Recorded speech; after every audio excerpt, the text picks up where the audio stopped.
For March 21st, we have each of us has to decide whether we're going to believe God's word or we're going to believe our eyes and emotions, or science and mountains of evidence. But perhaps they're talking about it in a more basic sense, like if we're going to believe our eyes that things look, bleak or that they're not going to get better. And maybe not. Lord, though I live in the world, I do not wage war as the world does. The weapons I fight with are not the weapons of the world. On the contrary, they have the power to demolish strongholds. Okay, so are we talking about word magic? Magical words? Spells? Your power can demolish arguments. No.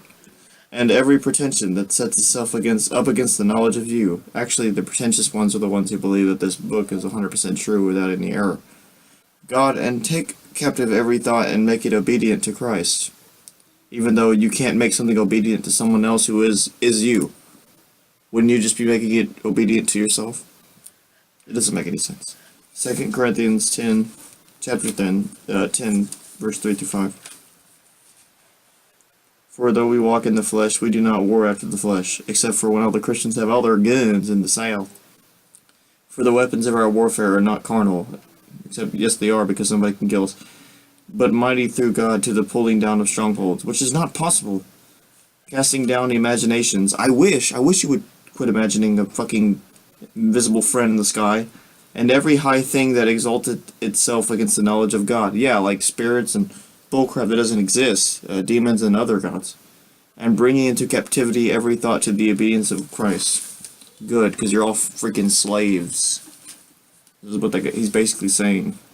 Captive, slave. Enable me, O Lord, to do drugs. No, I'm just kidding. Help me not just to read it and say it, but to believe it and do it, like killing my enemies' babies. You will rescue me from every evil attack, except the ones that I perpetrate, and will bring me safely to your heavenly kingdom, except for I'll have to die before I go there. To you be glory forever, even though time has not always existed, and it's relative to space, and blah blah blah. God is impossible. It's ridiculous.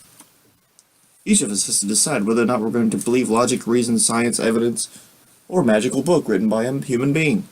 2,000 years ago, or, well, later actually. Later and prior, because of the Hebrew text. Nonsense.